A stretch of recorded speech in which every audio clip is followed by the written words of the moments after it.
Hello, അപ്പോൾ ഇന്ന് ഞങ്ങൾ എല്ലാവരും കൂടി ഉണ്ടാവും. എങ്ങോട്ട് പോകണത്? എങ്ങും പോകണില്ല. ഇപ്പോൾ രണ്ടുപേരല്ലേ ഉള്ളൂ. നടുക്കഷ്ണത്തിന് വിളിക്കാൻ പോകുന്നതാണ്. നടുക്കഷ്ണം കിണ്ടർഗാർട്ടനിൽ പോയേക്കാണ്. അപ്പോൾ അവനെ വിളിക്കാൻ വേണ്ടിയിട്ട് ഞങ്ങൾ എല്ലാവരും കൂടിയാണ് ഇന്ന് പോകണത് കേട്ടോ. അത് ഈ തണുപ്പുണ്ട് എല്ലാവരും ഉണ്ട്. അപ്പോൾ പ്രാന്തല്ലേ എന്നല്ലേ?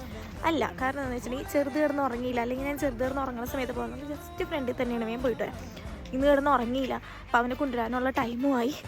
അപ്പം വിചാരിച്ചെന്നാൽ പോകാമെന്ന് പറഞ്ഞു. അപ്പോൾ അവന് ക്ലാസ് ഇല്ലാണ്ടിരിക്കുന്നത് അതുകൊണ്ടാകുമ്പോൾ അന്ന് ഞാനും വരട്ടെ അമ്മ വെറുതെ രസത്തിനെന്ന് പറഞ്ഞു. അങ്ങനെ ഞങ്ങളിന്ന് എല്ലാവരും കൂടിയാണ് കിണ്ടർഗാർട്ടനിൽ നിന്ന് നടുക്കഷ്ണത്തിന് വിളിക്കാൻ പോകുന്നത് കേട്ടോ.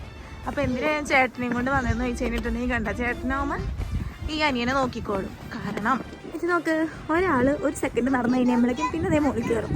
അപ്പോൾ അതുകൊണ്ട് എനിക്ക് രണ്ട് ചെറുതുകളും പിടിക്കാൻ പറ്റില്ലല്ലോ. അപ്പോൾ ഞാൻ അതുകൊണ്ട് മൂത്ത ചേട്ടനോട് വരാൻ പറഞ്ഞത് ഒരാളെ പിടിക്കാനായിട്ട്. അപ്പോൾ അങ്ങനെ ആൾ ക്ലാസ് ഇല്ലാത്തതുകൊണ്ട് തന്നെ ആൾ പറഞ്ഞു ഞാനും വരാമോ ഓക്കെ എന്ന് പറഞ്ഞു. അപ്പോൾ ഞങ്ങളങ്ങനെ 4 പേരും കൂടെ ഒരാളെ കിണ്ടർഗാർട്ടനിൽ നിന്ന് വിളിച്ച് വീട്ടിലേക്ക്